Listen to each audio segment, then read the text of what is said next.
Video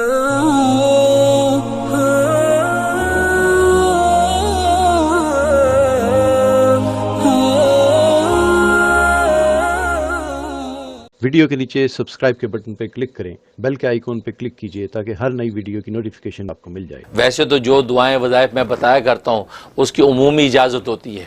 specific کسی ایک کو اجازت دینا ضروری نہیں، کسی ایک کو دے بھی دی تو آپ جتنے بھی لوگ سنتے ہیں تو میری طرف سے سب کو دلی اجازت ہوتی ہے، وہ میرے جو وظائف کر سکتے ہیں، اگر وہ سیم ان کا مسئلہ ہے تو بالکل کر سکتے ہیں۔ شیف کے حوالے سے اس میں تو آپ تمام ناظرین نوٹ کر لیں کہ میرا خیال نہیں کہ کوئی وظیفہ ایسا ہو کہ جہاں درود شریف نہ ہوتا ہو۔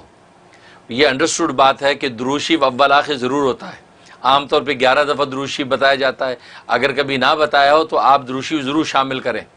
اور اگر بعض ایسے وظائف ہوتے ہیں جس میں درود شریف نہیں پڑھنا ہوتا تو وہاں تصریح کر دی جاتی ہے کہ اول آخر درود شریف نہیں ہے۔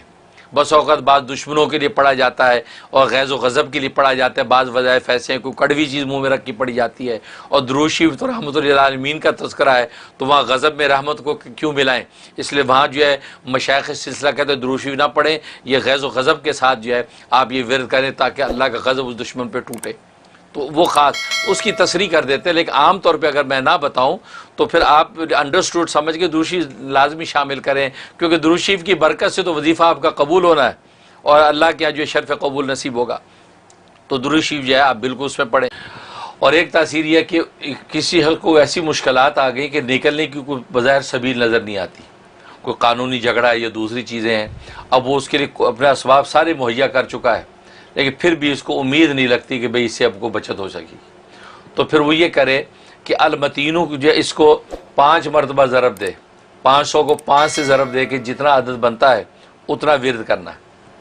اس مشکل کو مصیبت کو دماغ میں رکھ کے اس کا ورد کرے، اول آخر 11 مرتبہ درود ابراہیمی پڑھے اور اللہ سے دعا کر لے کہ یا اللہ اس مشکل سے مجھے نکال، اس کی کچھ سبیل پیدا کر کے، کیوں کہ بظاہر مجھے کچھ نظر نہیں آتا، اسباب میں نے مہیا کیے ہیں، اب اسباب کی طاقت مجھے لگتی نہیں کہ کچھ ہوگا، تو اللہ تبارک و تعالی اسباب میں ایسی طاقت پیدا کر دیں گے کہ اس کا کام ہو جائے گا۔ ایک یہ تاثیر دنیا کے مسائل ہیں، ہم لوگوں کے مسائل ہیں یہ، اور لوگوں کو گھر بیٹھے اپنے لیونگ روم میں، اپنے بیڈ روم میں، ٹی وی کے اوپر، فون کے اوپر یہ مسائل کا حل یوں مل جاتا ہے، اور ماشاءاللہ اللہ آپ کو کیا کہہ سکتا ہوں، زندگی دے اور صحت دے اور تندرستی دے اور ایسے ہی رکھے ہمیشہ۔